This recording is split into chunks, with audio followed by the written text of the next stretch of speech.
Bienvenidos a Hora Clave, el primer programa político de la semana.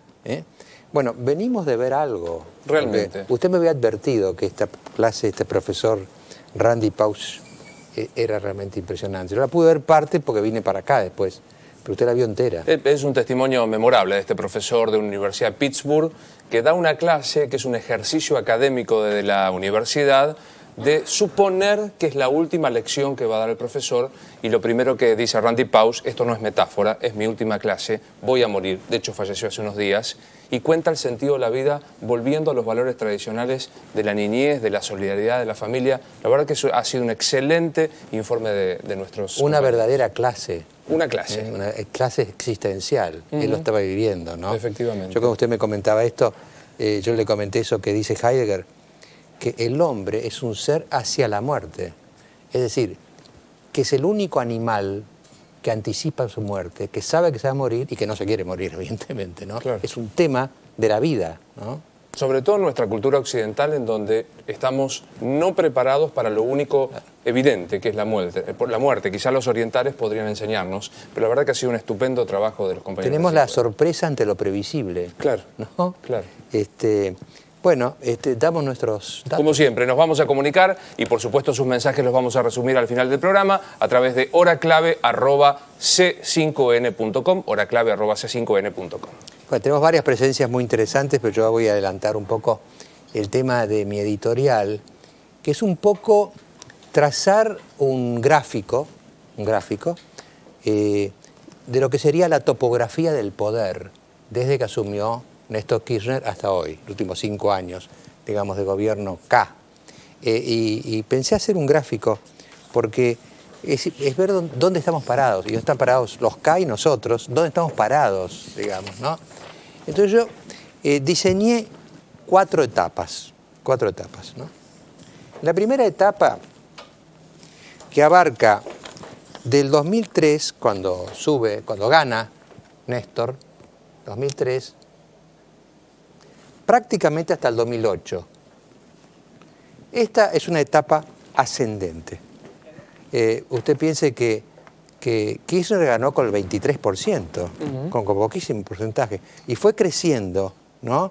Y esta etapa culmina fines del 2007 con la victoria de Cristina Kirchner con el 46%, estaba acá en el 23%, y con una aprobación en las encuestas que llegó al 56% al mes de ganar.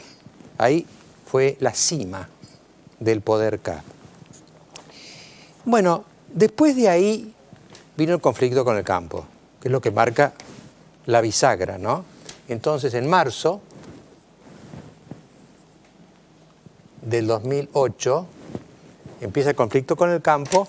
Y la encuesta, sí, siempre tapo... Lo tengo que interrumpir, le piden que se corra más Sí, hacia sí, allá siempre porque... tapo esto, es un error que cometo en clases también. Ahí cometo. está. Ahí viene el desmoronamiento, ¿no? De un máximo de 56, baja hasta el mes pasado prácticamente a 19 la aprobación de la presidenta, y más abajo todavía la de Néstor, ¿no? Es la segunda etapa. Entonces, si tenemos primero una flecha así, después tenemos una flecha así. Ahora, ahí pasa algo a fines de julio con el voto de Cobos. Cuando Cobos desempata contra las retenciones, en verdad alivia toda la situación y empieza a mejorar lentamente la imagen K, ¿no? Hoy la Nación la estima en un 30-31%. Es decir, habría la tercera etapa, ¿no? Que es una leve subida, no compensa lo de acá, pero hay una especie de principio de recuperación, digamos, ¿no? Sería entonces julio del 2008. Y sería la tercera, ¿no? Sería 1, 2, 3. Y ahora tendríamos que un poco dibujar la cuarta, que es la que estamos. ¿Y cómo sería la cuarta? Yo creo que pasaron 2 cosas este fin de semana, ¿no? En su conferencia de prensa, la presidenta no agredió al campo. Tuvo algunas cosas, pero no agredió, ¿no? Entonces como que estabilizó un poco la situación. Y el campo, a su vez, Luciano Míguez, en la rural dijo, podemos esperar hasta el 2011. Ahora, esto que parecía una ironía, en el fondo estaba diciendo, no los vamos a apurar. Tómense su tiempo, en el 2011 hablamos. Además, nosotros somos una institución centenaria que vamos a estar después que ustedes se vayan. Este era el mensaje, ¿no? Entonces, el campo también, digamos, que aflojó el acelerador, ¿no? Entonces, acá la cuarta etapa que estamos ahora, yo lo llamaría la meseta, ¿no? Una flecha más o menos horizontal en que cesan las agresiones de un lado y se hace una visión más tranquila del otro, ¿no? Gracias a Cobos, que a quien tanto acusan de traidor, fue que destapó la tensión. Pero claro, esta cuarta etapa es transitoria, porque no vamos a estar viviendo en meseta indefinidamente, ¿no? Entonces algo va a pasar en el conflicto entre el campo y el gobierno, ¿no? Y yo creo que esta etapa, esta meseta, se abre en dos direcciones. La mejor sería, bueno, que ahora segmenten las retenciones, acepten el voto del Congreso y se vuelva a dialogar. Vio que el nuevo Ministerio de Cultura primero quería dialogar de a uno y ahora pareciera que podría citarlos a los cuatro juntos. Esta sería la mejor perspectiva, ¿no? Que se empieza realmente, la meseta se convierte en distensión y en diálogo, ¿eh? Y la otra, digamos, esta es la mejor, esta la peor, sería que volvieran a las andadas en el sistema de conflicto, por ejemplo, volviendo a subir las retenciones, porque el Ejecutivo nunca resignó su reclamo de jurisdicción sobre el tema al Congreso. Hizo un decreto igual que el que hizo el Congreso, pero por las suyas, ¿no? Entonces podríamos volver al aumento de las retenciones, a reabrirse, ahí el conflicto se abriría dramáticamente de nuevo, ¿no? Y cesaría el diálogo, evidentemente. Chepi no recibiría la comisión de enlace, o la comisión de enlace protestaría, y volveríamos a las andadas con agravaciones posibles. Por ejemplo, se podría insistir en el Congreso, donde ya hay sospecha de que el no a las retenciones tiene mayoría, ¿no? Y se podrían crear instancias de agravamiento del conflicto, ¿no? Ahí estamos acá. Acá estamos. Hoy, domingo, 3 de agosto, estamos en el núcleo de una disyuntiva, ¿no? En una encrucijada. Y lo importante que acá, en esta disyuntiva, la acción corresponde al gobierno y la reacción corresponde al campo. Si el gobierno los llama, deja las retenciones como están, empieza a conversar sobre la fragmentación, la segmentación de las retenciones, vamos para arriba y el campo reaccionará en consecuencia. Si agrava el conflicto porque le suben las retenciones o empieza a no recibirlos y hacer todo ese juego que hicieron durante meses, se agrava el conflicto, ¿no? De manera que este programa transcurre a caballo de la encrucijada, ¿no? Eso sería como yo querría presentar el tema hoy, como está, y vamos a tener varias presencias esta noche, Luis, pero yo creo, y me lo dijo así, la cantidad de mails que hemos recibido hoy ya en la radio, impresionante, lo que ha impresionado a la gente este tema del asesinato de la familia.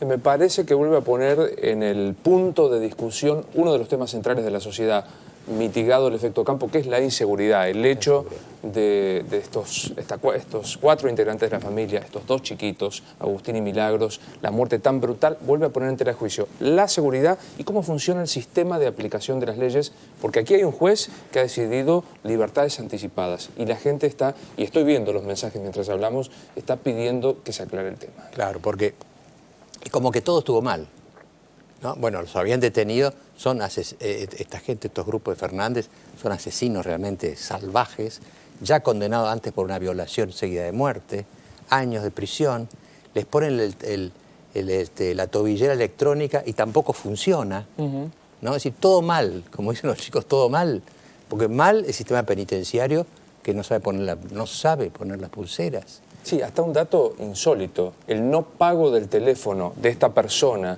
con la libertad controlada por tobillera hacía que no se lo pudiera controlar. Es decir, el no pago de la factura era el modo para... Como no pagaba las facturas no lo podían controlar. Y ¿cómo lo iba a controlar si no paga las facturas? ¿No? Claro. Si son todas cosas... yo me acuerdo una vez un profesor con el cual estuve tantos años, que era Rodolfo Martínez, me decía, un accidente es el encuentro entre varias variables independientes. Y acá tenemos la variable de los asesinos primero, del crimen que cometieron, la variable de la justicia, la variable del servicio penitenciario. Todo falló hasta que se produjo el hecho horrible, ¿no? Por eso nos pareció que, aparte de seguir esta noche con todos los temas más nuestros, como la política y todo lo que sabemos, lo hemos invitado a venir al ministro de Justicia de la provincia de Buenos Aires, el doctor Ricardo Casal, que es de alguna manera el que tiene jurisdicción sobre esta tragedia. Y que ya ha empezado a tomar decisiones. Ha relevado a un funcionario encargado de los controles penitenciarios y habrá que preguntarle si él cree que hubo por lo menos incumplimiento de los deberes de un juez que dejó en la calle a alguien que tenía semejante condena. Y después hay causas concurrentes. Generalmente en el derecho penal se habla de causas concurrentes, ¿no? Por ejemplo, ¿qué le puedo decir?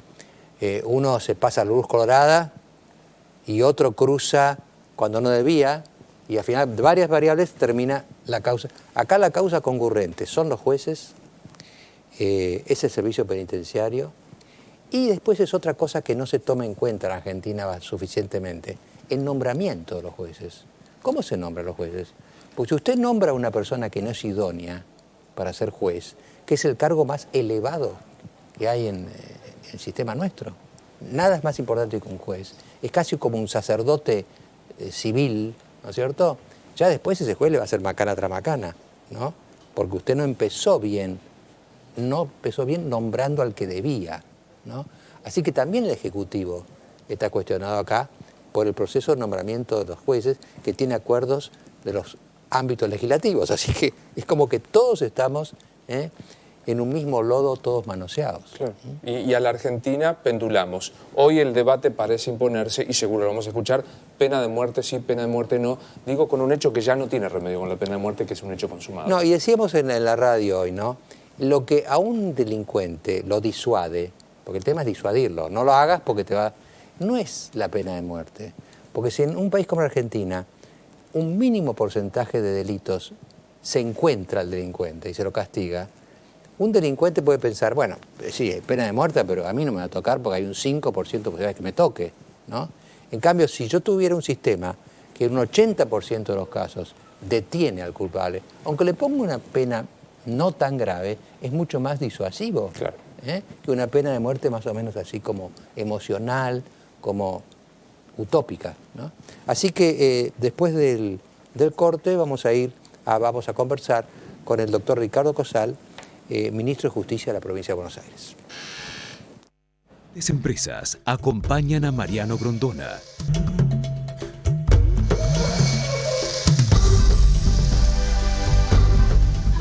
Hay consecuencias. Bueno, no, estábamos recordando acá con el ministro Casal, bienvenido al programa, ministro. Muchas gracias. Estábamos recordando acá, bueno, ustedes las conocen porque ha tenido tal difusión este hecho espantoso, ¿no? Pero el origen es que Marcelo Mansilla y su esposa Sandra Rabago habían sido, creo que él sobre todo, sindicados de alguna manera como testigos en un crimen que los imputaba a estos autores, a estos Fernández, ¿no? Entonces se agrega a todo lo que dijimos de entrada la idea de una vendetta o de un castigo. Fíjese, cuando un ciudadano toma una actitud ejemplar, que es denunciar a un criminal, lo que sigue es que lo matan a él. Ahora, esto puede también inclusive atemorizar a otros, ¿no? Porque algún testigo potencial va a decir, no te metas porque acá por ahí te la pueden dar fea, ¿no es cierto? ¿Usted cómo recibe toda esta noticia como ministro de Justicia? Primero con un enojo enorme, el mismo enojo que tiene la gente. Usted imagínese que el gobierno, Daniel Scioli, junto con el ministro Stornelli y conmigo, desde antes de asumir, habíamos trazado políticas muy claras en todo el complejo de seguridad, sea lo que es seguridad con la prevención y lo que es con justicia y servicio penitenciario, y se está trabajando muchísimo, y además lo que usted bien dice, los ciudadanos que denuncian al 911 y que permanentemente denuncian y han permitido descubrir bandas importantísimas, fundamentalmente de narcotráfico y desarmaderos y otras bandas organizadas. Imagínense un testigo que sufra esta desgracia de haber declarado en una causa lo que puede pensar el ciudadano común. Claro. Nosotros estamos muy enojados, y enojados porque tiene estos dos patas que son importantes. En principio, el esfuerzo cotidiano del gobierno en mantener la seguridad pública a través de todos los programas. En justicia, he estado en un programa acá, recordábamos que hemos reformado la casación, tenía 9.000 causas atrasadas, a fin de año está al día. Hemos incorporado flagrancia, que hoy tenemos 3.000 causas en 4 meses con condena, en un periodo de 45 días de trámite de causa, lo cual es un avance. Hemos nombrado a un promedio de 3 magistrados diarios. En 4 meses estamos en casi 300 jueces nombrados. Ahora, cuando los nombran, toman los recaudos porque evidentemente estos jueces han sido mal nombrados, evidentemente, o por lo menos un juez que llega a este tipo de decisión. Bueno, este es uno de las patas del problema, es la decisión de este juez, del doctor Schiavo. Yo le decía recién en el corte, los jueces deben entender, creo que lo entienden casi todos, pero digo, por si no queda claro, que el imperium que tienen para declarar el derecho y aplicar el derecho en justicia no es un derecho propio, es un poder delegado por parte del Estado y por parte de los ciudadanos.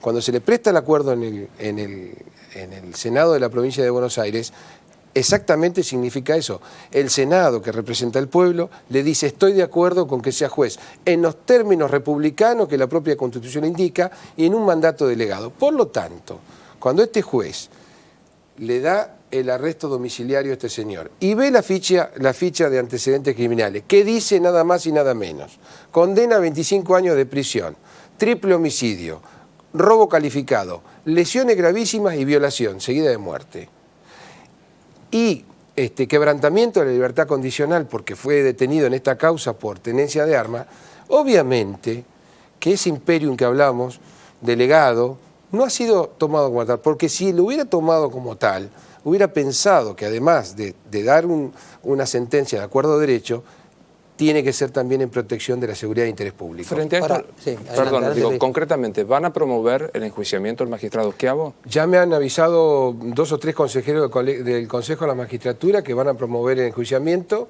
porque hay más casos, yo lo desconozco, pero en este caso concreto sabemos muy bien que un certificado de antecedente está en el expediente y sabemos muy bien, los jueces lo saben, que las pulseras, y eso es lo que propone este gobierno desde noviembre, que lo estamos diciendo, las pulseras son la barrera moral, magnética moral para una persona que está detenida. Es solo para aquellas personas que tienen barreras morales. ¿Para quiénes? Mujeres embarazadas y con niños con causas que no sean graves, ancianos y enfermos terminales de HIV, básicamente en condiciones humanitarias. Es decir, que la tobillera no correspondía. Lo que sucede es que los jueces toman criterios de medidas de coerción amplias y dentro de la amplitud incorporan la tobillera. Nosotros heredamos este sistema con 300 pulseras colocadas y como órgano de ejecución, por ser el ejecutivo, cumplimentamos la orden judicial. Hay más de 300 en espera. Claro, hoy hay 266 pulseras registradas. Y otras tantas en espera. Para usted, ¿se va a pedir la revisión judicialmente de estas 266 personas? Miren, lo que hemos hecho ya, y hemos terminado recién, el relevamiento, relevamos son 293, o 296. Relevamos entre ayer y hoy todas. Encontramos como dato de interés 10 casos con problemas de conectividad del teléfono, aunque la caja negra sigue registrando. No es que el teléfono, si no funciona, no registra, pero no se puede monitorear, que ya se resolvieron, y hay un caso que se está, en horas vamos a tener la información, que es del interior, que no se sabe que está ausentado de su domicilio por razones, por permiso laboral, pero como el juzgado está en feria, no se puede chequear hasta la semana que viene, igual mañana se va a cotejar, pero todos estaban en su domicilio. La pulsera funciona en los casos, y lo dicen todos, en todos los países donde se aplica, no violentos, personas con un comportamiento no violento, tengan peligrosidad, y no reiterantes. Claro. Que no sea el delito su forma de vida, claro, que sea ocasional, que le puede pasar a cualquiera. Entonces, la barrera moral, como dicen los doctrinarios, las rejas son las rejas de la moral. porque el circuito magnético de protección sabemos que es fácilmente violable, porque con solo transponer el umbral de su casa puede retirarse libremente, aunque se detecte en el sistema. Pero por eso, las rejas de la moral son las que deben aplicarse, y por eso insistimos, y le hemos dicho a los jueces y le estamos diciendo, las pulseras deben aplicarse sobre casos humanitarios, que son los 3 que indicamos. De todos modos, también tenemos que revisar, y vamos a revisar los 300 casos, estamos mandando oficios a los jueces sugiriendo la no concesión. Le doy un caso, el abusador de Merlo. El día que la jueza ordenó el arresto domiciliario, le mandamos un oficio diciendo, por favor, no tome esa medida, porque ¿Ustedes pueden de alguna manera aconsejar a la justicia? ¿O podemos hacerlo porque en nuestro... Ellos lo pueden vivir como una interferencia. No, le cuento por qué, doctor, y es muy buena su análisis. El Ministerio tiene un área dentro de la ley de Ministerio que se llama Centro de Atención y Protección a la Víctima. Es un área de 130 profesionales que atiende a las víctimas de todo tipo de proceso, todo tipo de delito. Y en la competencia está asistirlas, inclusive, que ha sido una medida adoptada por Scioli, única histórica en la provincia, que es la defensa judicial gratuita de la víctima. Bueno, en esos casos, nosotros a través del centro o el ministerio, oficia a los juzgados haciendo saber algunas cosas. Pero también tenemos competencia, a través del servicio penitenciario, de los informes criminológicos, psicológicos y psiquiátricos de aquellos que están sujetos a libertad. Y también le hacemos saber a los jueces que no resulta conducente una medida de esta naturaleza, dada la característica de personalidad. Ahora, cuando ustedes estudian, cuando uno ve cómo actuó estos delincuentes, cómo actuaron, y es difícil, yo le digo honestamente, es difícil imaginar que un juez, por razones filosóficas o culturales, puede llegar a darle a este hombre esta facilidad. Porque inclusive uno empieza a pensar mal. Uno dice, ¿no habrá habido acá una banda, una mafia que acercó dinero, por ejemplo? Bueno, yo creo que eso lo va a tener que explicar el juez. O sea, los jueces ya hace tiempo que tienen que olvidarse de que hablan por sus sentencias. Eso viene, como hablábamos nosotros, de antiguo, de la colonia y de las leyes de India. Acá, hoy la gente está informada, el índice de analfabetismo en el país es bajísimo, solamente el 2% de los niños no van a la escuela obligatoria, por lo tanto, todo el mundo sabe leer, nos regalan diarios en los trenes, en las autopistas, todo el mundo está informado, por lo tanto, hoy decir que un juez habla por sus sentencias es sinceramente agraviante a la opinión pública. Los jueces tienen que explicar por qué toman esta medida. Ahora, ¿no habrá, uno pensando, tratando de encontrarse esta anomalía total, ¿no? ¿No será que hay pocas cárceles y los jueces dicen, bueno, mirá, acá hay 290 personas con pulsera porque no tenemos lugar donde ponerlos? Sí, a ver, es cierto que el sistema penitenciario no tuvo una inversión sostenida durante años. Nosotros hemos habilitado ahora el último complejo con 1.300 y pico de personas que retiramos de los calabozos del conurbano norte para depositarlos, alojarlos en las cárceles. Estamos licitando una nueva unidad en Mercedes y estamos terminando un proyecto para otro complejo de 3 cárceles más en el conurbano oeste. Y además estamos recuperando 2.500 plazas que ya están en ejecución de obra, que estaban deterioradas y en algunos, la mayoría de los casos, clausuradas por jueces porque sus condiciones no permitían el alojamiento. Es cierto, pero es importante crecer racionalmente en el sistema. Una de las medidas que hemos adoptado es crear un pabellón o 2 pabellones de máxima seguridad en cada unidad carcelaria, porque si no, eligen una unidad carcelaria lejos, como es General Alvear, para llevar a todos los de máxima peligrosidad. ¿Y sabe cuál es el tema? La falta de contacto con la familia compromete aún más su conducta dentro del sistema. Entonces esto es como un círculo vicioso. Nosotros lo que pretendemos es tener fuertemente establecidas normas de seguridad para máxima seguridad y claramente establecido lo que es de máxima seguridad es sin tobillera. Máxima seguridad en cárcel hablo. En cárcel. Estamos hablando en cárcel. Porque la tobillera fuera de la cárcel en realidad. No, fuera de la cárcel, acá viene la segunda parte porque tampoco hay que esquivar el bulto, como dicen los del campo, ¿no? Acá también la segunda parte fue la falla del monitoreo del control. En el caso concreto de Fernández Rosales. El 17 se interrumpe el servicio telefónico y se comunica al juez, se comunica que se había interrumpido por falta de pago. Luego... ¿no? Es como un consejo. Si usted tiene un problema de tobillera, no pague el teléfono. No pague el teléfono. Luego sí, el tribunal ordenó el comparendo del detenido para verificar que la tobillera la tenía puesta, pero ahí hay un espacio que es inadmisible y he tomado las medidas, las primeras del fin de semana y mañana sigo tomando medidas, por eso hablé del enojo, y cuando es enojo proactivo, no un enojo de lamento y de refunfuñar, sino proactivo. Mañana voy a seguir tomando medidas. ¿Por qué? Porque el sistema de control de pulseras son solamente a 300 personas. Por lo tanto, no puede ser que las 300 no tengan control físico, además del control tecnológico. Cuando usted dice medidas, ya se santió al responsable. ¿Van a haber pero más cesantías? Va a haber más traslados, va a haber más cambios, va a haber intervenciones. ¿Podemos preguntarles cuáles? La estoy terminando, hace 2 días que estamos trabajando. Yo quería retomar algo que usted decía. Sí. El gobierno, a través suyo, ¿apoya el pedido de destitución del juez Schiavo? Mire, nosotros tenemos que mantenernos de algún modo expectantes en las denuncias que ya me dijeron que mañana van a entrar. Obviamente que si nos piden información en la comisión de enjuiciamiento sobre esta cuestión, vamos a dar nuestros informes, que son lo que estoy diciendo en esta mesa. ¿Y concretamente van a recomendar el no otorgamiento de pulseras? No, nosotros sobre las 300 estamos revisando la historia criminológica de cada uno de los detenidos, su evaluación, porque muchos de ellos tienen permiso de trabajo y están integrados a la sociedad, lo cual hay que tener mucho cuidado de que no paguen. Porque el que tiene la pulsera, en principio no puede salir de la casa, ¿no? Tiene un arresto domiciliario, pero en el medio se va generando unos nuevos espacios, que algunos son muy buenos, como es tener un empleo en su barrio antiguo, ir a trabajar a un negocio, 4 horas por día, y los jueces le dan la licencia a esas 4 horas y el sistema interrumpe el monitoreo en el tiempo de trabajo, que así lo comunica el juzgado. Lo vamos a revisar caso por caso. Lo que sí queda claro, que la pulsera no es para personas que han cometido delitos con violencia y reiterantes. Eso queda claro.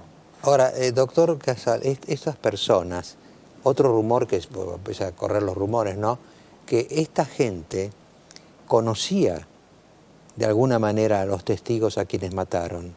¿Hay algo de eso? ¿Había una relación entre ellos de algún tipo?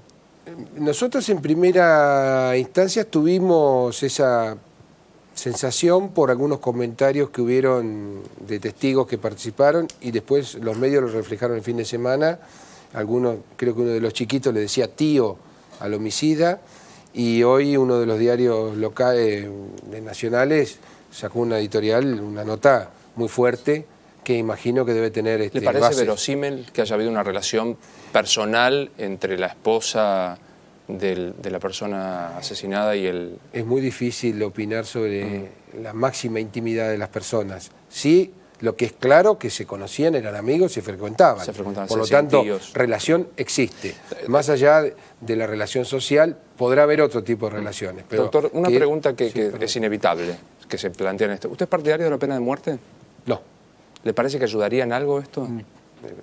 Le estoy respondiendo a título personal como abogado y como formé parte del octavo Congreso Mundial de Naciones Unidas por la abolición de pena de muerte que propició Italia, y el año anterior estuve trabajando en el Ministerio de Justicia de Italia con este tema, y sinceramente los datos objetivos de ILANUD, que es el Instituto Latinoamericano de Prevención del Delito que nos mandó la semana pasada, indica que la pena de muerte no baja la tasa de criminalidad en ningún país. Y le digo más, Estados Unidos, que tiene pena de muerte en muchísimos estados, tiene la tasa, salvo China, que no da datos oficiales, pero diríamos, de lo que conocemos, la tasa más alta de prisionización del mundo la tiene Estados Unidos. La pena de muerte, sinceramente, no sé si es importante que lo diga de modo personal, porque es una posición personal. Yo creo que el Estado no puede tomar el mazo del delincuente de mi modo. El Estado tiene que impartir justicia, fundamentalmente respetando la vida humana, más allá que en casos como estos, que son aberrantes, y como dice un fallo de la Cámara en el caso de Adán el Perverso, el violador de Monte, que lo condenaron a 49 años de prisión en La Plata, dice en un párrafo, personas o sujetos que se hallan en la escala más baja del reino animal. Qué definición, qué definición. No, sinceramente creo que la pena de muerte no va a bajar, Ahora, no lo ha hecho en el mundo. Yo lo dije al principio del programa, un poco, que yo creo que usted también, Luis, es decir, lo que porque el tema es disuadir al criminal potencial. Lo disuade más un alto porcentaje de arrestos y condenas que la gravedad de esas condenas, porque yo sé que hay muy poca posibilidad de que me agarren. Claro, pero fíjese... ¿Cuántos agarran, digamos? ¿Qué porcentaje hay, al menos en su provincia, de gente que es identificada, procesada y condenada por un delito? Le puedo dar un dato interesante, que es en la ciudad en el Departamento Judicial La Plata existe una fiscalía especial que se llama Autores Ignorados, que es donde van todas las causas que uno no sabe quién fue. Y hoy está casi en un 60%. Pero fíjese otra particularidad, veamos la parte buena de esto. El 80% de los casos son de flagrancia. Eso aumentó mucho el porcentaje de condenas. Son los detenidos en el momento. Y esto indica, y ha habido una evolución positiva y muy alta de flagrancia de marzo a ahora, no porque salió la ley, porque ya flagrancia les conté a ustedes que estaba en marcha, sino que hay muchísimo esclarecimiento y mayor intervención policial en casos en flagrancia. Ahora, no puede haber el temor de cuando marca el 911, empieza a pensar, a ver si todavía me la ligo por haber llamado al 911. Bueno, por eso decíamos el enojo, que el esfuerzo que está haciendo la comunidad en ser solidario y corresponsable civilmente con la actividad policial y denunciar. Usted sabe, hace muy poco en Mashwit, por una denuncia del 911, se descubrió una de las bandas internacionales más grandes que se llamaban Los Mexicanos, de manufactura, cocina y procesamiento de drogas duras. Y eso fue gracias a un vecino. Estas cosas... Es cierto, de todos modos no demos un mensaje negativo, la sociedad tiene que tener un mensaje positivo. Ahora, si yo llamo al 911, ¿puedo conservar mi anonimato o me exigen los datos? No, a usted le pueden pedir los datos al momento de la denuncia, porque obviamente usted sabe que el 911 cuando se inició tenía una tasa altísima de bromas, y algunos que no eran bromas, que era deliberado para que el sistema fracase, para que fracase, y le piden los datos. De todos modos, nosotros tenemos la prevención del testigo con identidad reservada en los casos que son muy graves, y la Procuración General de la Corte, como las fiscalías, lo ponen en marcha, y nosotros obviamente acompañamos esa reserva, porque, como usted bien dice, hay casos donde los denunciantes son prácticamente, en algunos casos, familiares. El hecho, hoy hay una imputación muy concreta a un juez que determinó esta libertad anticipada. La justicia bonaerense está más completa de jueces como Schiavo o de los otros. Mire, le digo algo, lo he dicho siempre y sin fanatismo. Yo cumplí el 4 de julio 29 años de ejercicio profesional de la abogacía, y en muchísimas jurisdicciones. Y lo digo en serio, sin fanatismo. Los recursos humanos del Poder Judicial de la provincia de Buenos Aires son excelentes. Son altamente capacitados. Y hoy usted hacía un comentario antes de empezar el bloque sobre el método de designación. La provincia tiene, igual que la Nación, un consejo de la magistratura donde someten a examen, y le digo que lo estamos sufriendo porque en algunos casos no podemos cubrir la terna. O sea que el consejo toma exámenes, los académicos se van rotando y hay un proceso muy transparente de selección. Y luego nosotros de esa terna elegimos uno, que a su vez va a ser nuevamente analizado y estudiado por una comisión de todos los partidos políticos que integran la Comisión de Acuerdo del Senado. En ese tema creo que podemos decir que no tenemos una corte hace 30 años, no hemos tenido mayoría automática, no hemos tenido ningún escándalo, o sea que las instituciones de la provincia están muy sólidas. Tengo un amigo en la corte que era amigo mío de la facultad, que es Héctor Negri, ¿no? Así que por él siempre he sabido que esa corte no le pasó como la Corte Nacional.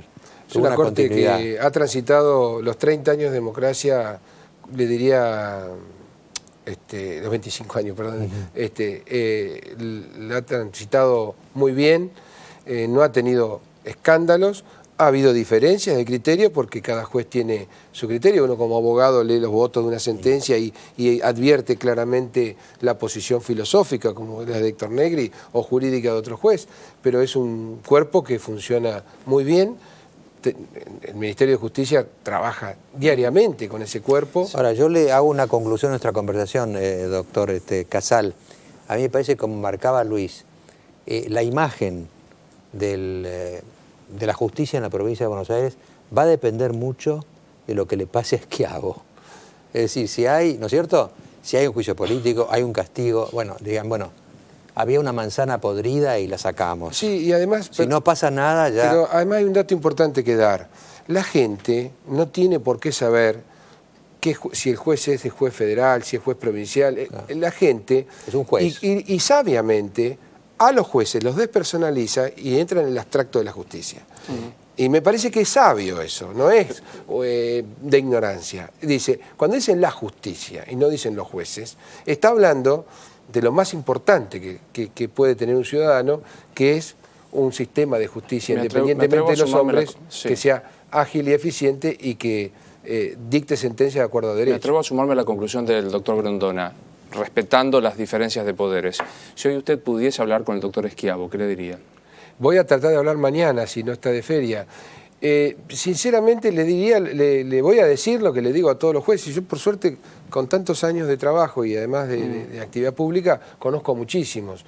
Y tengo una relación muy buena, inclusive en el disenso, con los matices que puede haber. Nosotros estamos construyendo la última parte de la reforma del Código Procesal Penal, que empezamos el 1 de junio, terminamos antes de la feria la primera ronda, empezamos la segunda ronda y hablamos con todos los jueces y ya tenemos el proyecto casi listo. Y le voy a decir lo que le digo a todos los jueces, que tiene que tener en claro que cuando dicte una sentencia o una resolución, el interés público y la seguridad pública también están en juego. Había un gran, bueno, todavía vive, un gran columnista americano que se llama Anthony Lewis, ¿no? Que escribió siempre el New York Times. Y una vez le leí una columna que decía: la función más importante del presidente de la Nación en nuestro sistema, después de declarar la guerra, es nombrar a los jueces. Sí, claro. Es decir, acá me parece que tenemos que tomar conciencia de lo importante que es cuando uno nombra a un juez. Porque uno está nombrando al árbitro final del sistema, ¿no? Y la actividad esencialmente republicana que tiene el juez, que algunos los desconocen, que es lo que discutíamos hoy. Los jueces no son dueños de su despacho y del imperio. Los jueces tienen una actividad republicana, sus sentencias son públicas y su actividad es pública. Por lo tanto, en estos casos, como en otros, tienen que rendirle cuenta a la sociedad, porque la sociedad tiene derecho después a tener este análisis disvalioso de la justicia y no de los jueces, ¿no? Doctor Casal, muchas gracias por estar con es un nosotros. placer, gracias a usted. En el próximo bloque volvemos a la política, es inexorable, de la mano esta vez de Francisco de Narváez.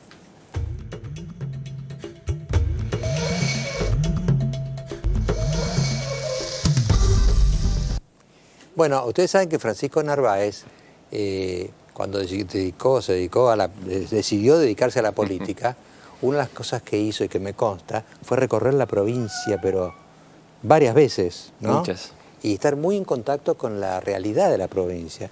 Así que quizá pueda aportarnos algo, Francisco, de esto que acabamos de conversar con el ministro de Justicia, ¿no? Bueno, en nuestra provincia, en la provincia de Buenos Aires, como creo que sucede en todos los habitantes de la Argentina, la seguridad después de la inflación es la mayor preocupación, o la inseguridad. Sí, sí.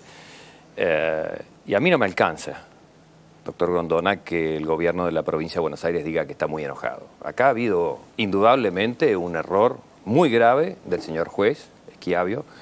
Espero que el Consejo de la Magistratura tome cartas en el asunto como corresponde, pero tampoco es correcto decir que el sistema penitenciario de la provincia de Buenos Aires, ante fallas que sí había tenido el sistema de las pulseras, que detecta si quien la tiene, el detenido domiciliario, se excede de 50 metros o no, habían saltado las alarmas. Y cuando la empresa que se llama Giasa manifestó... Es la empresa privada a cargo de las pulseras. Que administra las 300... Sí. Hay una duda entre 298 y 301, que no es poco, porque 3 asesinos sí, claro, o convictos en esto alcanzan, puede causar este tipo de problema. Va al juzgado, resulta que el juez no atiende el fin de semana. Es decir, un juez de garantía no recibe la alarma de que un detenido con prisión domiciliaria con estos antecedentes está fuera del sistema. Entonces, acá es donde el sistema penitenciario de la provincia de Buenos Aires debe actuar preventivamente. Sí, señores, tenemos un problema, señor juez, el sistema nos detecta, tomen cartas en el asunto, porque quiero imaginarme que esta persona que tiene reiterados delitos de esta gravedad debe tener un tratamiento especial o diferente a una madre embarazada o una persona con una enfermedad terminal para quienes sí este sistema debe funcionar. Ahora, Pero además... Esto es como darle 48, digamos, los que tienen pulsera tienen un fin de semana de 48 horas sin pulsera. Es gravísimo. Además de que probablemente no funcionaba bien. Pero dos datos más. Primero, hay una licitación en curso de 500 pulseras más.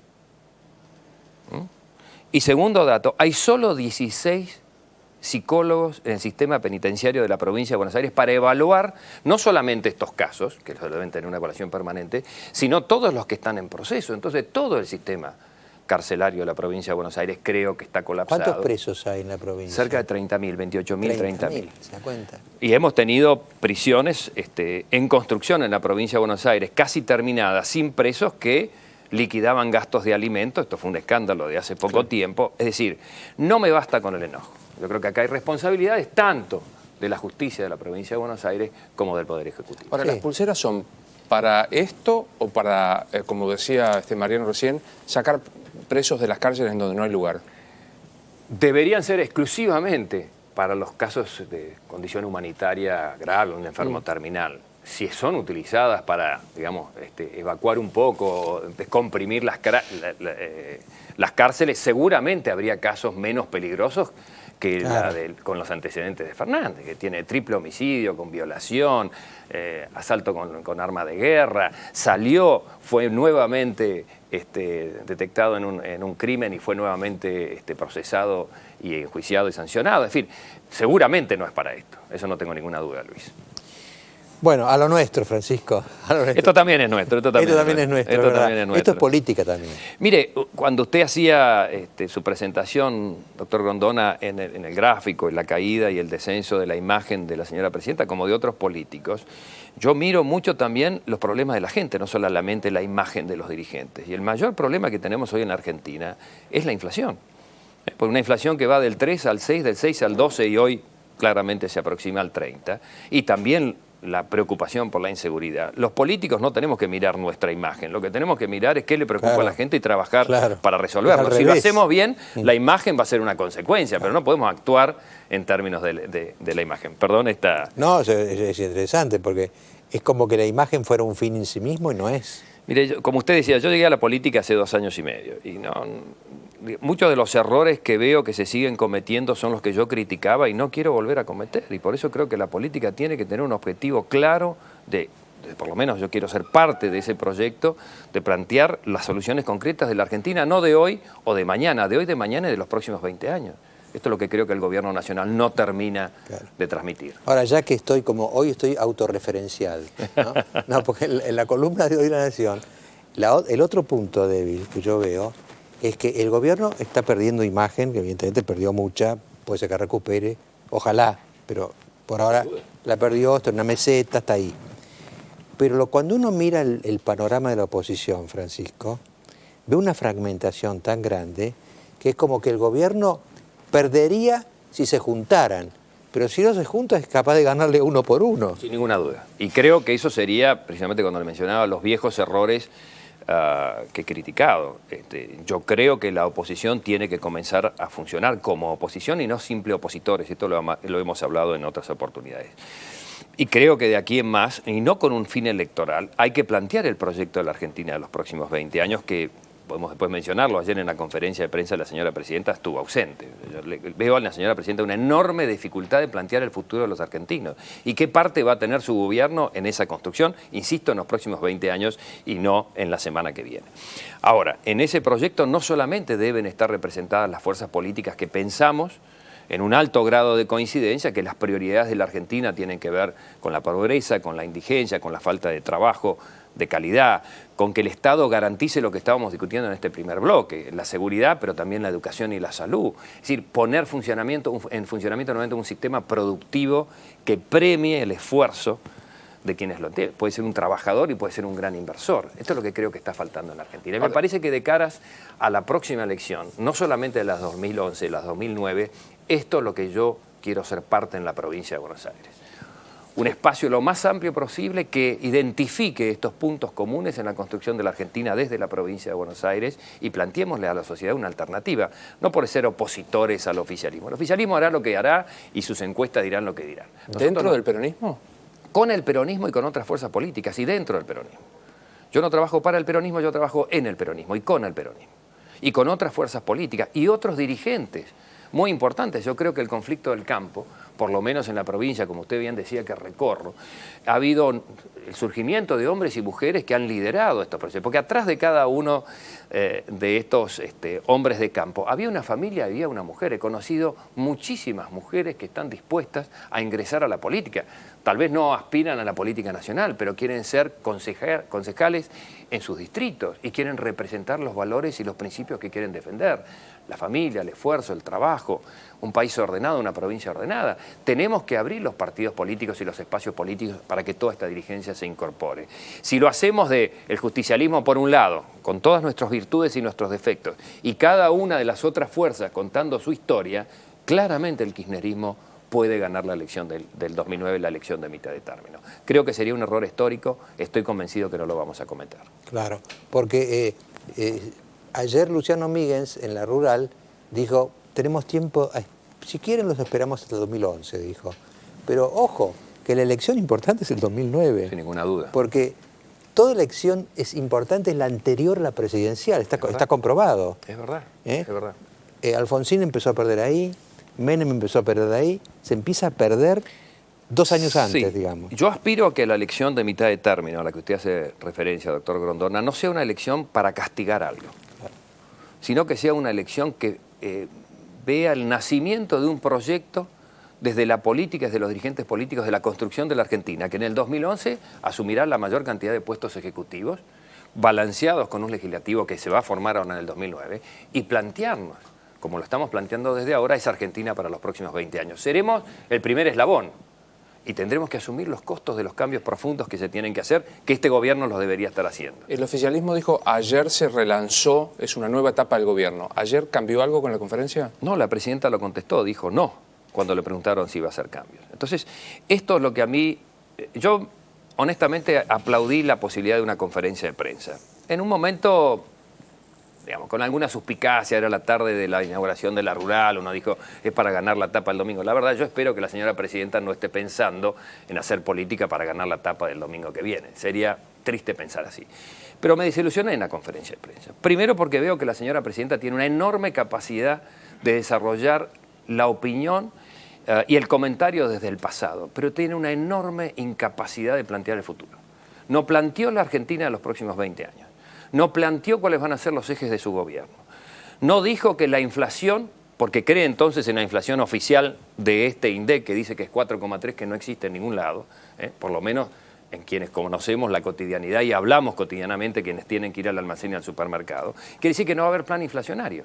Entonces, si miran tanto las encuestas, que miren que el mayor problema que tenemos en Argentina es una inflación creciente que se puede dominar. Ni una palabra, no va a haber cambios, no va a haber plan inflacionario, tenemos un problema. Sigamos un poco para adelante. Hoy llega Lula al país con 246 empresarios que vienen a traer negocios y a llevar negocios. ¿Dónde está la contrapartida del negocio? Del gobierno. Ni una propuesta del gobierno nacional, decir, señores, los estamos esperando dentro del marco del Mercosur, con un acuerdo bilateral queremos fomentar estas 5 áreas. Otro tema, ciencia, investigación y tecnología. Cuando nombraron el nuevo ministro y el nuevo ministerio, todo el mundo aplaudió, dijo, viene una nueva era en Argentina, nos vamos a incorporar al siglo XXI. No se ha reunido la señora presidenta con el señor ministro. Entonces son anuncios que cuando uno los ve y satisfacen, porque dice, es verdad, esto es bueno y hay que aplaudirlo, hay que apoyarlo, cuando uno mira cuál es el correlato de lo que se dice y lo que se hace, se dispersa.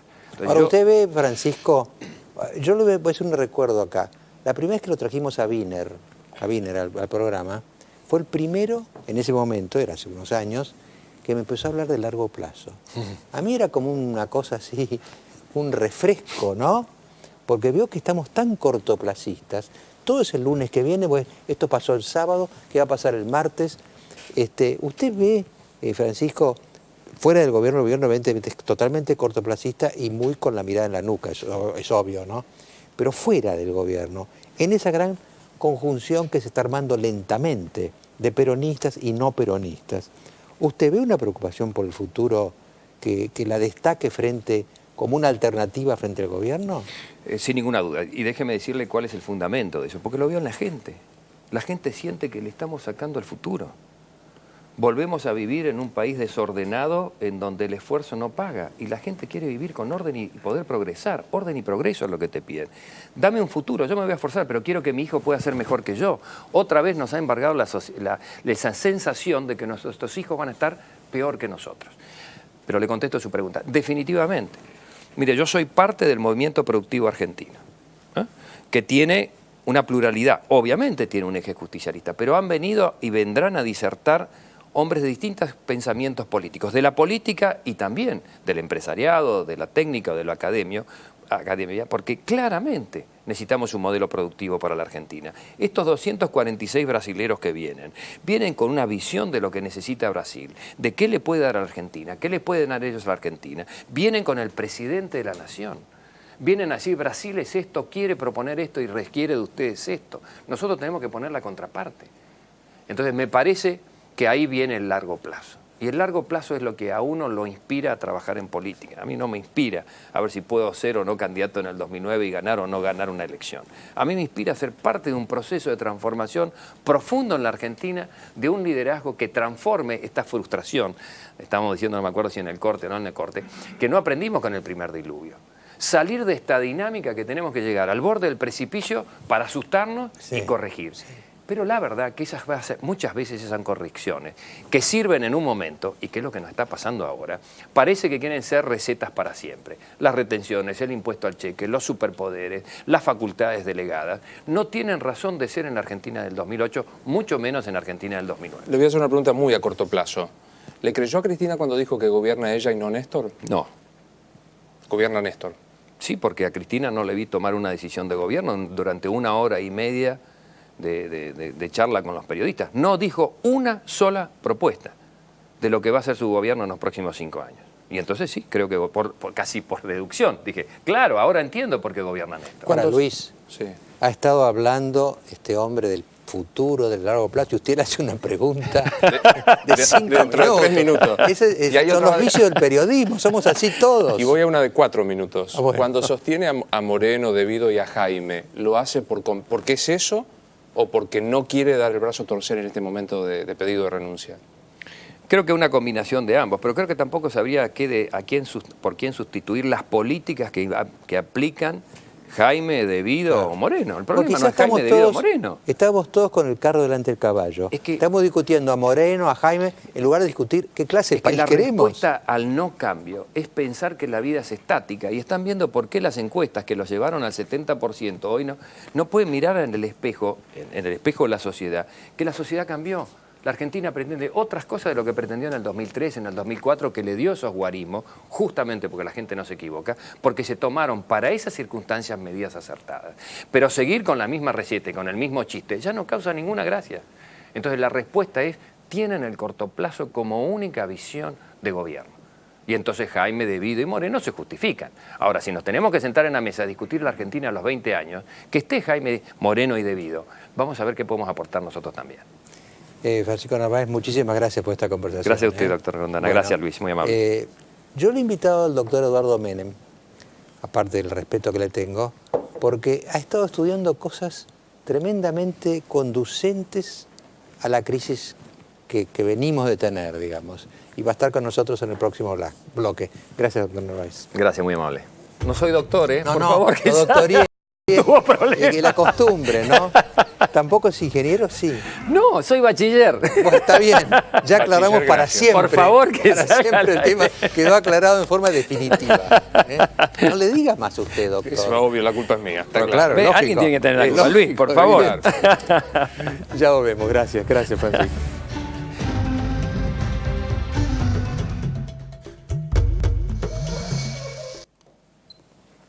Doctor Eduardo Menem, doctor, usted le digo doctor, no me equivoco, bienvenido. Yo estaba hablando con el doctor Menem hace unos días y él me estaba comentando que hay una materia que se llama así como derecho procesal parlamentario, ¿no es cierto? Estamos tratando de darle entidad científica y entidad académica al derecho procesal parlamentario como una parte dentro del derecho parlamentario, ¿cierto? Que estudia esta rama que le queremos dar mayor importancia, estudia los procedimientos, la forma en que tienen que actuar las asambleas legislativas, porque si el gobierno, como dice la Constitución, no delibera ni gobierna, sino por medio de sus representantes, es lógico que las reglas de procedimiento que tienen que tener las asambleas, cuanto mejor anden, mejor van a representar la voluntad de los mandantes, ¿no? O sea, los mandatarios tienen que saber bien cómo proceder, porque además, en esto, fíjese Mariano, yo he visto en este proceso que hemos vivido de la guerra de los 100 días, la guerra del gobierno con el campo, ha habido muchas pérdidas, por supuesto, ¿no? Por la intolerancia, por la voracidad fiscal, por el hegemonismo que quiso imponer el gobierno, hemos perdido mercados, hemos perdido muchas cosas. Pero hay también un cuadro de ganancias. Y uno de los aspectos fundamentales de las ganancias es precisamente que parece que asoma de nuevo el Congreso como una institución fundamental de la República. Entonces, cuanto mejor hagamos funcionar el Congreso, mejor van a poder representar la voluntad de la gente, lo cual tiene varias consecuencias. Primero, que tenga que funcionar mejor de acuerdo a las reglas de procedimiento. Después, que la gente sepa, cuando elige el año que viene los diputados, los senadores, tiene que elegir a los mejores, porque lo que pasó ahora, que se puso en escena la Cámara de Senadores, la Cámara de Diputados, a raíz del problema del agro, ha visto el comportamiento de los legisladores y sabe que tiene que poner a los mejores. Claro, y con esto de la lista sábana, pero fue muy bueno el aprendizaje porque pudimos verle, prácticamente oír todos los discursos, y a cada uno lo estábamos mirando y juzgando, pues también, ¿no? Éramos como un tribunal invisible, pero que mirábamos, ¿no? Sí, y después he visto también muchas manifestaciones de ignorancia, de desconocimiento, inclusive de comunicadores, respecto a las funciones, ¿no? Del Parlamento. Fíjese, cuando se hablaba del voto de Cobos, por ejemplo, se dijo, escuché a un cotizado periodista decirle, pero ¿cómo Cobos puede votar en contra si está subordinado al presidente? ¿O es el representante del Poder Ejecutivo en el Congreso? Cualquier disparate que tiene que obedecer las órdenes del presidente, y no es así. El vicepresidente tiene una entidad propia, es prácticamente la cabeza del Poder Legislativo, es el presidente del Senado. Lo que pasa es que se lo ha venido menoscabando, se lo ha venido, como dicen vulgarmente, ninguneando. Entonces era ahí un hombre que estaba arrumbado y de pronto... solamente para tocar el timbre. Claro, así lo mandaron a tocar la campanilla. Bueno, qué forma de tocar la campanilla, ¿no? Sí.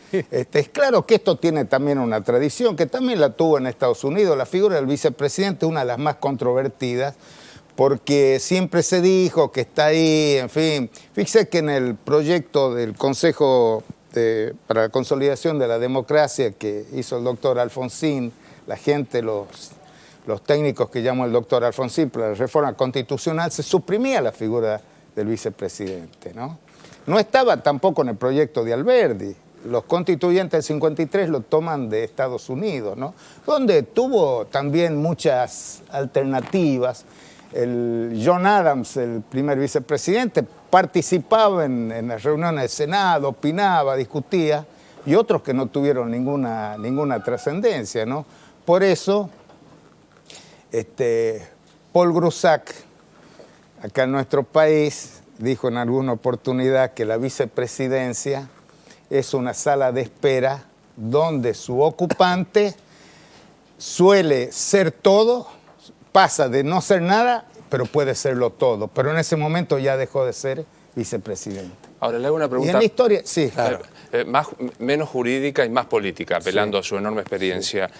Yo sé que usted estaba en contra de las retenciones, imagino, como lo expresó el senador por La Rioja, su hermano, pero ¿traicionó Cobos políticamente en términos de... No, porque esto tiene que ver, tenemos que ver cómo se integran los binomios presidenciales.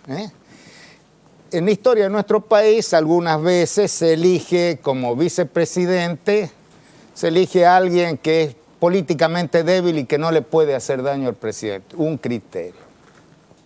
Otro criterio suele ser el del equilibrio territorial, ¿no? Por ejemplo, cuando Carlos Menem fue candidato a presidente por La Rioja, no podía tener un vicepresidente que no sea de un distrito grande como Buenos Aires, dentro del partido. Otras veces se integra el binomio presidencial con otros partidos y se hacen alianzas. Otras veces dentro del mismo partido en líneas internas distintas, como fue Alfonsín con Víctor Martínez, que era la línea Córdoba, y Alfonsín de Renovación y Cambio. En este caso, bueno, la alianza ya sabemos, fue Frepaso con radicalismo, bueno, como terminó. Y en este caso, Cobos llega también por una denominada concertación de radicales, después llamado K, o Cash, como le dicen algunos, con Kirchner. Entonces, es una persona que viene de otro partido. Yo no conozco que haya habido una coincidencia programática. Yo no conozco que haya habido una plataforma de esa concertación donde digan que las retenciones tenían que ser móviles, en fin, que den o una pauta respecto a cómo proceder. Si hubiera habido esa norma y Cobos no la respetó, por supuesto que hubiera sido, digamos, una deslealtad con la plataforma, no solo con el presidente. Pero si no la hubo, porque acá viene otro problema. ¿Cómo se toman las decisiones en este gobierno? Este gobierno no hace reuniones de gabinete. Debe ser uno de los pocos casos en los sistemas presidenciales donde no hay reuniones de gabinete. Y no es que quede a criterio del presidente hacerlas o no hacerlas. Las reuniones de gabinete están establecidas en la propia Constitución. Y yo le diría al nuevo jefe de gabinete, que lo veo con mucho empuje, que lo veo con muchas ganas, le diría que lea el artículo 100, inciso 5 de la Constitución, donde dice que el jefe de gabinete debe preparar y convocar a las reuniones de gabinete y presidirlas en caso de que no esté el presidente de la Nación.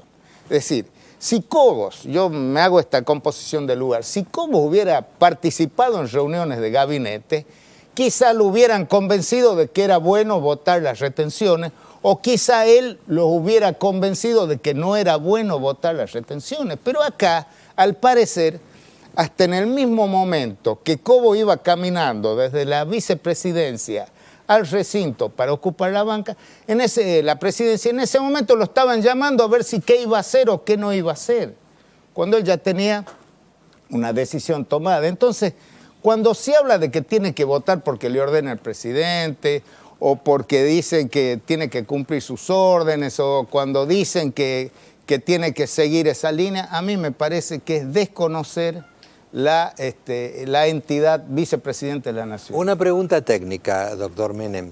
Se dijo bastante, vio que en la madrugada esa famosa del voto de Cobos, aparentemente el periodismo está de acuerdo en decir que hubo una crisis en Olivos, ¿no? Y que inclusive Néstor Kirchner había sugerido la idea de una renuncia de la presidenta, ¿no? Si hubiera renunciado a la presidenta, que es un tema procesal parlamentario, Cobos asumía. Sí, claro. Ahora, ¿asumía hasta terminar el mandato o hay una cláusula que dice, a mí me dicen que hay una cláusula que dice que si es durante la primera mitad de la presidencia, sí, tiene que llamar elecciones enseguida? Bueno, eso también tiene también un profundo contenido político, ¿cierto? En la historia del país hubo varios vicepresidentes que ocuparon la presidencia, ya sea por muerte o por renuncia del presidente de la Nación. Hay un libro muy interesante de un doctor Serrafero que hace, el título del libro es El presidente y su sombra, que habla Sí, de claro. los vicepresidentes. Y bueno, usted sabe, haciendo más o menos un cálculo matemático, un 14, hasta el año 78, 80, hasta un 14% de los periodos, digamos, de gobierno fueron ocupados por los vicepresidentes y un 26% de los vicepresidentes ocuparon la presidencia. Y hubo casos muy notables, el caso de usted lo menciona en su columna, Carlos Pellegrini, un vicepresidente que tomó la presidencia y realmente tuvo 2 años y algo, y realmente cumplió una labor destacadísima. Es decir, el vicepresidente, y de acá al más, yo estoy seguro que a raíz de lo que pasó con Cobos, yo estoy seguro que el próximo candidato a presidente va a elegir muy con bien mucho cuidado. quién lo acompaña y que realmente ahí es cuando se habla de las coincidencias programáticas, ¿cierto? Para que puedan hacer realmente una labor en Ahora, conjunto. fíjese, Eduardo, la historia de estos 2 últimos vicepresidentes que tuvimos, ¿no? Por un lado, el Chacho Álvarez dejó un agujero insalvable. Creo que porque fue él lo que dejó a De la Rúa sin alternativa. Y precipitó una crisis. Sí. A su vez, Cobos, con su famosa deslealtad, según el gobierno, salvó al gobierno. Porque el clima del país cambió después del voto de Cobos. Cambió totalmente, por eso. Y a esto venía mi reflexión inicial. Creo que de esta desgracia en términos de pérdida, en fin, de la crisis, creo que surge el Congreso nuevamente, ¿no? Y la figura del vicepresidente como un funcionario que tiene que ser respetado, ¿no? No como aquella frase célebre que decía, expresión célebre también para definir al vicepresidente, que decía que está embalsamado en la presidencia del Senado, esperando que se produzca la resurrección por la muerte política o natural del presidente. No, ¿qué va a estar embalsamado? El vicepresidente tiene la misión de conducir la Cámara Federal por excelencia, que es el Senado. Dirige sus discusiones.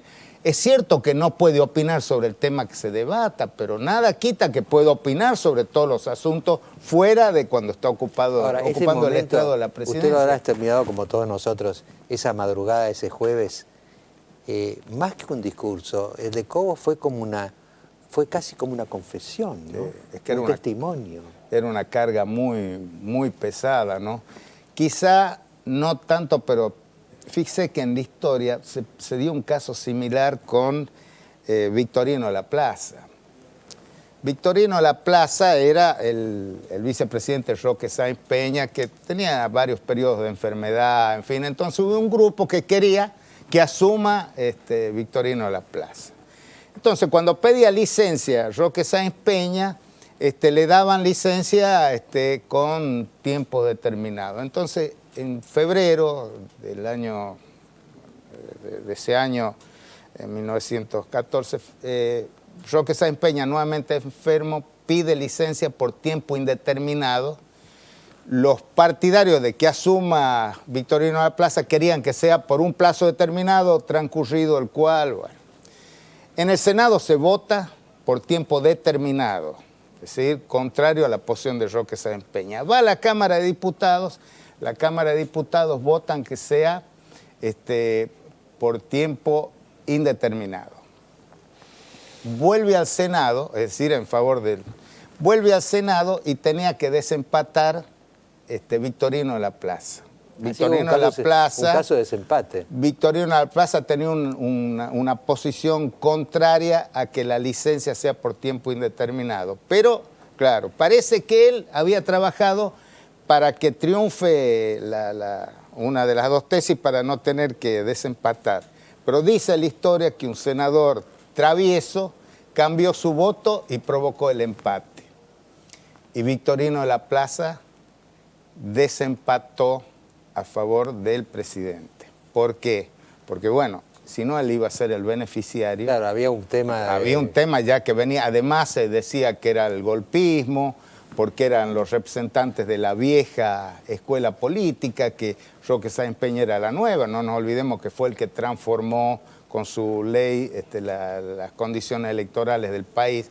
Bueno, ese fue un ejemplo, por eso hay que ver las circunstancias. Claro. En este caso de Cobos, bueno, viene de otro partido, era lo que reclamaba la mayoría de la gente, y le evitó, creo que el voto de Cobos terminó siendo positivo para el gobierno, cosa que no van a reconocer nunca. En medio de tanta filosofía, que me van a retar otra vez por hacer una pregunta inmediatista, valga la redundancia. Si hoy tuviera que votar en una interna del peronismo, doctor Menem, para que se eligiese un candidato no kirchnerista, ¿a quién elegiría? Bueno, primero hay que ver quiénes van a ser los candidatos. Rodríguez Sá, Puerta, su hermano. Bueno, creo que el peronismo se debe un debate interno porque nos ha ocurrido una desgracia muy grande.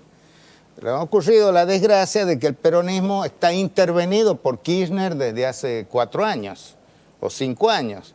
Cuando vio que se le fumaba esa idea del transversalismo, esas ideas sobre la horizontalidad, entonces decidió tomar el partido, lo toma por asalto, porque no permite que participe. Rodríguez Sá o Maya era candidato, no dejaron que se hagan las elecciones, lo bajaron. Entonces el partido está intervenido. Entonces esto que está en el gobierno, y quiero decirlo con todas las letras, no es el peronismo. El peronismo no está gobernando el país, está gobernando Kirchner con otras fuerzas políticas, en fin. Entonces, el peronismo se tiene que dar un debate interno y tenemos que ver cómo vamos a avanzar de aquí en más. Y una vez que debatamos qué vamos a hacer, porque no es la cosa solamente de elegir un hombre, claro. Tiene que ser cómo y para qué. ¿Y si Kirchner no es peronista, qué es? No, Kirchner viene del peronismo, pero desde el gobierno no hizo peronismo, no hizo peronismo, recién ahora se recostó sobre el peronismo, todo lo que él había denostado, usted recuerda, los caciques del conurbano, que la presidenta hablaba del padrino, de la mafia del conurbano, después termina recostándose y abrazándose con todos ellos. Entonces él hace una política oportunista, lo tuvo intervenido al partido 4 años y ahora lo tiene porque necesitaba otro atril, porque parece que el atril hacia su personalidad, el atril desde donde lanzar sus proclamas, en fin, y todos esos discursos tan desafortunados los hizo desde la condición de presidente del partido y me parece que no está representando al peronismo. Yo por lo menos, yo no me siento representado por esa forma de hacer política que tiene Kirchner y creo que no respeta tampoco los principios tradicionales de nuestra doctrina. Doctor Menem, muchísimas gracias por su presencia acá. Y me enteré lo de Victorino de la Plaza, ¿eh? Usted que está siempre en el corto plazo. Yo, claro. Bueno, muchas gracias, doctor Ha sido Menem. Un gusto estar acá. Bueno, y en el próximo bloque vamos a tener algo muy especial, se os explico después del corte.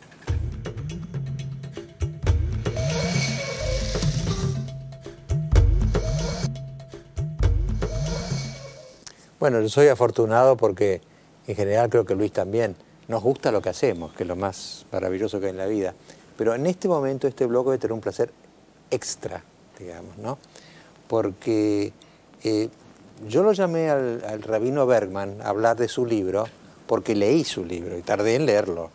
Es decir, el libro lo publicó hace un mes más o menos, ¿no? Así es. Yo me tomé mi mes, lo leí, y me encontré con un libro extraordinario, rabino, porque es como una especie de imaginación creativa, ¿no? Porque él toma los primeros libros del Antiguo Testamento, lo que es la Torá para los judíos y lo que es el Antiguo Testamento, bueno, el Pentateuco, ¿no? Sí, los primeros libros del Antiguo Testamento, y va extrayendo de los episodios de la Biblia, ¿no? Por el Génesis, por supuesto, la creación del mundo, el Éxodo, cuando el pueblo judío se va de Egipto y encuentra la tierra prometida, en fin, diversos pasajes muy famosos, el diluvio, todos esos pasajes, él va sacando lecciones para la Argentina, ¿no? Toma todo como una gran metáfora para que nosotros aprendamos lo que tiene. Y hay partes que le digo, Rabino me hacía gracia, unas risueñas, por ejemplo, él dice por ahí que Noé, ¿se acuerdan que Noé, el del arca de Noé, salvó todos los animales a a los seres humanos, nunca más volvieron a repetir Sodoma y Gomorra, que fueron las que causaron. Pero nosotros sí. Nosotros hemos tenido varios diluvios, ¿no? Y volvemos al diluvio, es una cosa notable, ¿no? Hay partes así, pero hay partes muy profundas. Así que yo le diría, nos acompaña también el padre Rubén Revelo, que es un profesor de bioética en la UCA, ¿no? Yo le pedí a Revelo que nos acompañara, hacemos una cosa multiconfesional, ¿no? Porque también a usted le impresionó el libro, y es un libro que yo me sentía totalmente, yo no soy judío, soy católico, como el padre, él es agnóstico, él no tiene redención, ¿no? Pero es tan familiar para un católico estar leyendo estos pasajes de la Biblia, es el mismo libro, en definitiva. Venimos del mismo libro, ¿no? Y cómo usted ha conseguido, en cada capítulo, extrae una enseñanza. ¿Pero para qué? No una enseñanza, digamos, estrechamente religiosa, sino para la argentinidad, para la ciudadanía argentina. ¿Qué tenemos que hacer los argentinos siguiendo esta metáfora, no? Sí, para mí, agradecer la oportunidad y sobre todo el privilegio que significa para los que somos hombres de fe de tender un puente entre un texto consagrado y una realidad que debe consagrarse, que tiene que ver con la ciudadanía. Argentina, de alguna manera plena de bendiciones, está en un estado donde sus habitantes tienen que dirimirse entre reducirse a clientes o emanciparse en ciudadanos responsables de un destino que no está inscripto como tal, pero lo que ha sido inscripto en nuestros textos revelados son motivos de inspiración, y ahí es donde la religión no es solamente dogma o confesión, sino fuerza espiritual para la transformación. Por ello, para mí, Argentina Ciudadana con textos bíblicos tiene que ver con el contexto de lo bíblico en la realidad que vivimos hoy, y los textos bíblicos para ciudadanos para inspirarnos en aquello que yo creo que es más un movimiento que un libro, ¿no? El libro es como un espacio de conversación, y creo que hay una Argentina eclipsada donde creo que nos vamos a redimir por la política, en este caso no partidaria, sino primero cívica, y nos vamos a redimir cuando los ciudadanos nos pongamos de pie y nos hagamos cargo de tantas cosas que hemos omitido, de lo que hemos evadido, saliendo un poco de esta compulsión que tenemos de hablar siempre de ellos como si no los hubiéramos elegido o no fuera una consecuencia casi natural del problema cultural. Para ¿no? ver una imagen bíblica, hemos hecho de los políticos nuestros chivos emisarios, ¿no? Claro.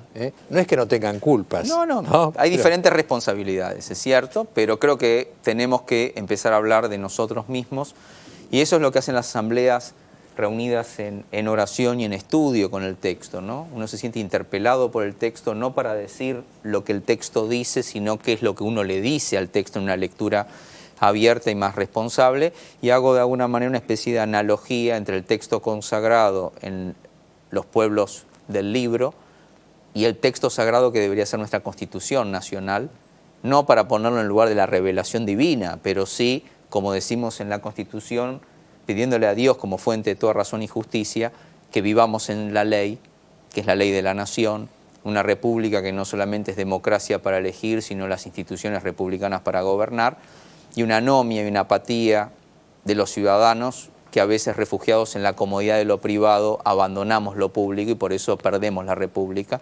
Y creo que este llamado desde el texto es una lectura no que confronta entre la política y la sociedad civil, sino confronta más bien nuestra conciencia cívica por aquello que aún la Argentina tiene de porvenir.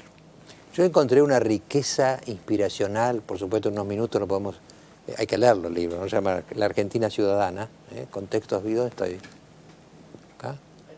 Ahí lo van a mostrar. Ahí está. Todavía no aprendí a mostrar cosas en pantalla, pero en los próximos 50 años voy a aprenderlo. Ahí está. Bueno, y al padre Revelo yo le pedí que me hiciera ver su reacción. La verdad que... quiero decir una cosa antes. El libro de Bergman está prologado por el cardenal Bergoglio, ¿no? Y una parte del cardenal Bergoglio, del prólogo, sé que lo presentaron juntos además, ¿no? Pero el prólogo dice por ahí, este libro me hizo bien al alma. Esto lo dice un cardenal católico del libro de un rabino judío. Me hizo bien al alma. Le decía que esto que usted decía esta empatía que sentía al leer el libro, yo lo traducí de esta manera. El libro es sensato. Y la verdad es que la sensatez tiene un costo que es la humildad, pero tiene un futuro de consenso. Por eso me gusta que vos lo pienses en el sentido de un movimiento y no solamente un libro. Pensaba al revés, ¿no? Si a veces la falta de consensos no es fruto de la insensatez con que se presentan las cosas. En el caso del libro, a mí además me gustó una cosa, y es que no podría haber o mejor dicho, quien lo escribe trasunta su ser religioso, que tiene una doble cuestión. Esta es un diagnóstico más profundo de la situación, porque incorpora el dato estadístico, la reflexión moral, pero un pronóstico más positivo, porque está cargado de esperanza precisamente. Hay tantos conceptos tan propiamente judíos que él como ciudadano aporta, el tema de alianza, promesa, fidelidad a la ley, memoria y perdón. Unir el perdón con la memoria y la memoria con el perdón no es venganza, no es falta de misericordia, es otra cosa, es recordar. Cuando tratás el tema de Caín, me gustó mucho ahí, el tema de liberación, el concepto de pueblo como una identidad. Y a mí me desafiaba como católico. Pensaba, y yo como católico, ¿qué conceptos? Si yo tuviese que seguir esta línea de pensamiento, ¿cuáles son los conceptos católicos que sumarían a esto? Pensaba el concepto de encarnación, por el cual la fe no es algo que está en el aire, sino que asume la historia, se compromete con la historia, busca transformar la historia. El concepto de comunión como un valor que trasciende lo individual y nos une en un conjunto. El tema de redención, esto me pensaba, que el triunfo final no lo tiene el mal, sino el bien. Me parece que serían elementos que podrían sumar, ir aportando a la reflexión. Y lo segundo, que lo veía el libro, justamente coincidieron 2 o 3 cosas en estos días que me hacía pensar en un signo de los tiempos. El concepto de signo de los tiempos es un concepto que maneja Pablo VI y el Concilio Vaticano II, que dice, bueno, hay gestos, hay momentos, situaciones, contextos en la humanidad que la persona religiosa tiene que aprender a leerlos en una clave distinta. Y yo pensaba, aparece este libro de Sergio llamando desde la fe a una reflexión sobre la ciudadanía. La Fundación Compromiso y la Universidad Argentina de la Empresa, la UADE, están haciendo la 14ª jornada sobre el sector social. En la UCA está el Observatorio de la Deuda Social. Está el doctor Justo Carvajales en el Departamento para los Laicos, trabajando en los consensos y en redes de contención social y todo eso. Nuestro común amigo, el doctor Guillermo Cartazo, congresos de 3.000 personas sobre el laico y su compromiso social. Las redes solidarias de Juan Carr. Digo, es un momento donde la ciudadanía quiere dejar los personalismos de lado y obrar institucionalmente. El protagonismo que como ciudadanos tenemos que tener. Y eso se transmite muy bien en tu libro y es un disparador muy fuerte en este momento en la Argentina. Esto es lo que más me gustó. No, a mí me parece que lo común acá es que sintamos... Hay otra cosa que me impresionó muchísimo en las 2 encíclicas que ha hecho Benedicto XVI ahora es Dios te amó primero. No, esto es extraordinario porque quiere decir que no es que yo tengo que obligación de amar a Dios, sino que Él me amó primero, que Él ha venido a golpear la puerta. Entonces, mi puerta está sonando. Y yo creo que este libro tiene esa especie de urgencia.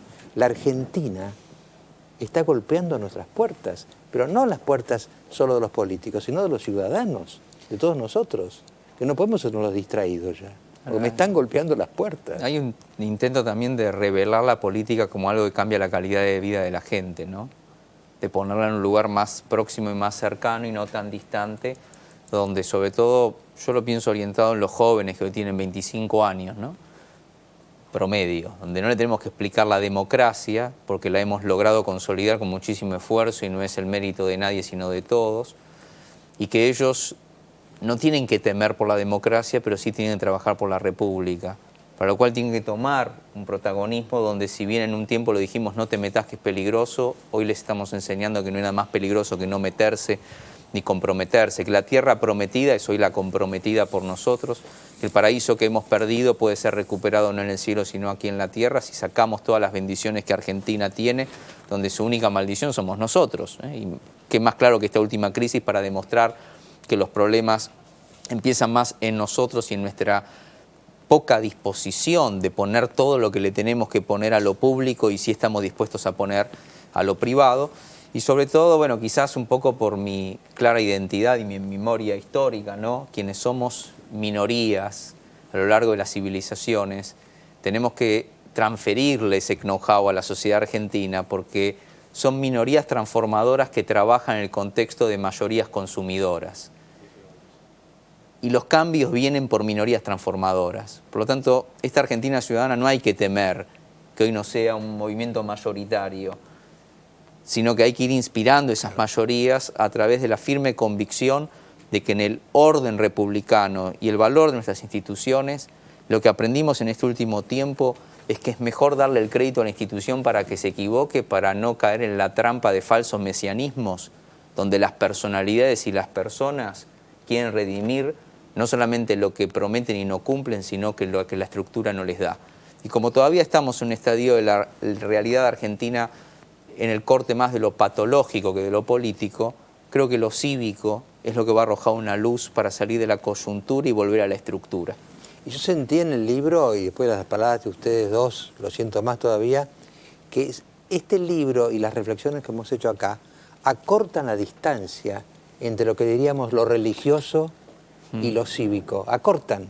No están tan lejos, porque hemos sido educados todos en la idea de que lo religioso está por allá arriba, ¿no?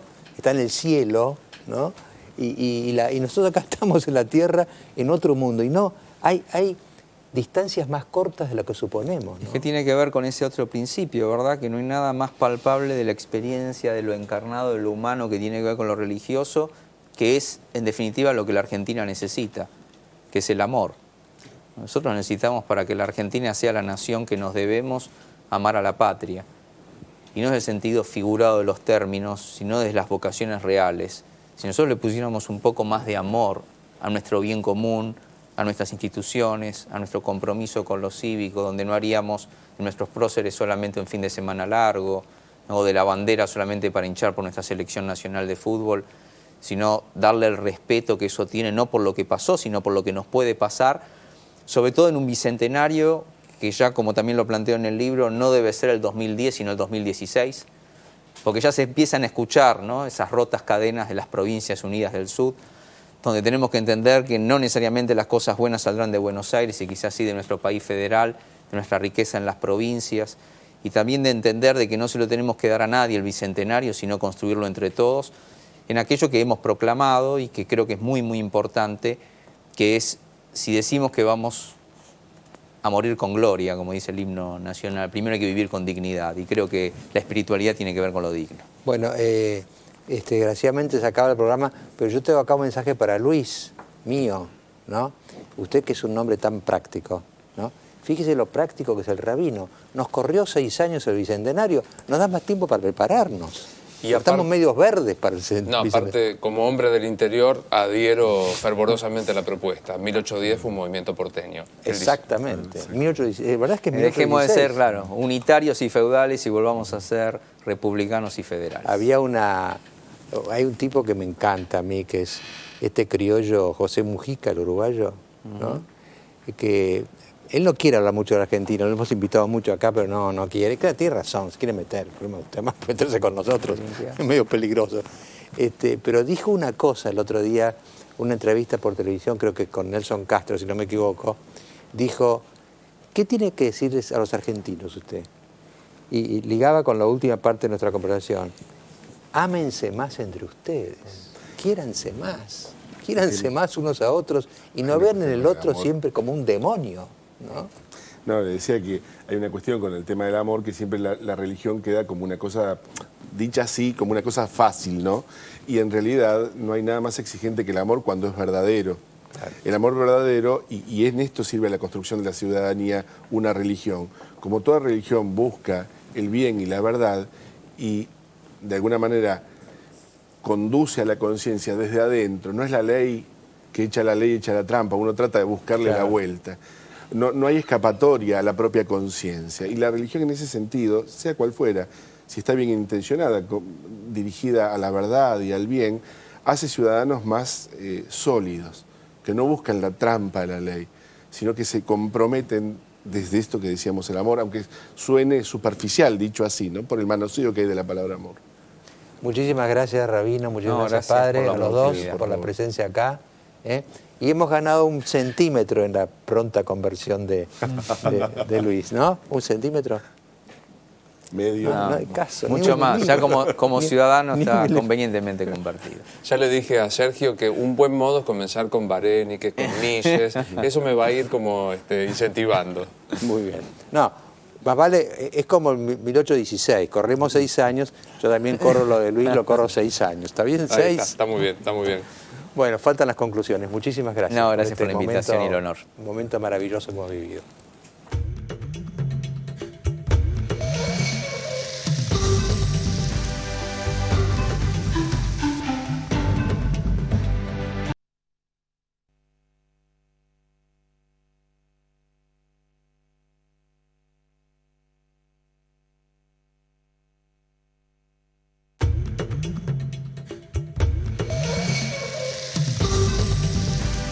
Bueno, ya nos vamos despidiendo. Yo voy a hacer mis 2 avisos parroquiales que ya cesan porque ya no hay más tiempo para hacerlos. Después usted hará sus comentarios a los muchísimos mensajes llamados. Y yo finalmente voy a hacer una pequeñísima reflexión, pequeñísima, sobre esta presencia del rabino y del sacerdote en nuestro programa. Así que le digo, como avisos parroquiales, mañana, lunes 4 de agosto, empieza un cursillo que voy a conducir yo en la UCA, sobre perspectivas institucionales de la Argentina actual. Quien esté interesado en ese cursillo puede llamar a la UCA 4811-1025 o 4811-1552 de 8 a 14. El curso empieza mañana, son 3 lunes seguidos, de 19 a 20:30. Se da lugar en la UCA y en Puerto Madero, en la Alicia Moredo Justo 1300, ¿no? Y el otro es que yo soy director también de una maestría de Economía y Ciencias Políticas en la SEADE, y que toda mi maestría, yo doy clases ahí también, inicia sus clases el lunes 11, el otro lunes, y los interesados pueden consultar al 4773-5825 o a la página web de SEADE, que es www.seade.edu.ar. A usted. Bueno, abrumadora mayoría de mensajes por el tema de la inseguridad. La gente quiere hablar del tema a partir del cuádruple homicidio. Pedro critica los nombramientos de los jueces. Un policía dice, después nos acusan a la policía de no actuar. Es la justicia la que genera esto. Muchísima gente que no está de acuerdo con el sistema de pulseras. Carlos dice, no hay que comprar pulseras, sino construir cárceles. Graciela insiste en el nombramiento de los jueces. Jorge, que no puede creer que haya habido un juez de feria que no atendió el llamado de esta situación. Y algo muy notable, se abrió un pequeño debate sobre la pena de muerte, lo mencionaba Casal. La enorme mayoría está a favor de la pena de muerte de nuestros televidentes que ha llamado, Eduardo Alberto Méndez, Carlos Feola, Roberto Garantino, bueno, mucha gente también criticando el garantismo. Respecto de la conferencia de prensa, también como denominador común es que la gente esperaba anuncios de cambios, como Nora, Juan y Silvia y Sara. Y fuera de estos temas se habla de las listas sábanas, Maquita. Elvio Entre Ríos dice, no se olviden del campo. En Entre Ríos dejamos los tambos para hacer soja. Se termina la producción de leche. También nos piden que hablemos de la movilidad de los jubilados. Y Javier dice que para no equivocarnos no digamos más, doctor. Que digamos señor o señora a los que vienen, que con eso no nos equivocamos. Yo les voy a contar un cuento. Cuando yo empecé en La Nación, hace muy joven, había un periodista veterano que se llamaba Valtierres, Claro. ¿no? Entonces, uno cuando estaba en la sección política de La Nación, siempre tenía el problema de cómo llamaba a los protagonistas, si doctor o señor. Y Valtierres, que era un conservador, me dice, mira, Mariano, no te equivoques. Todos los radicales son doctores y todos los conservadores son señores. ¿No? Y así me guía a partir de ahí, de esa anécdota. No, y yo quería simplemente acotar esta me parece maravillosa tiempo de reflexión que tuvimos con Bergman y con Revelo, recordando, algo que me estaba acordando cuando ellos hablaban, hay unas páginas de Carl Schmitt, un autor muy polémico, ¿no? Y Carl Schmitt criticaba a la burguesía, al burgués, y decía, el burgués es un ser curioso, no se quiere meter en política, y no se mete en política porque la ve como algo sucio, no se mete en política, y después espera que la política lo favorezca. Decime si no ha sido nuestro caso, ¿no? No hay que meterse en política, que vayan los políticos, y después cuando los políticos hacen macanas, digo, pues mira lo que están haciendo. Pero la primera macana ha sido no intervenir en la política, porque yo acuñé una frase un poco escéptica después de Carl Schmitt, ¿no? Lo que se hace sin ti, se hace contra ti.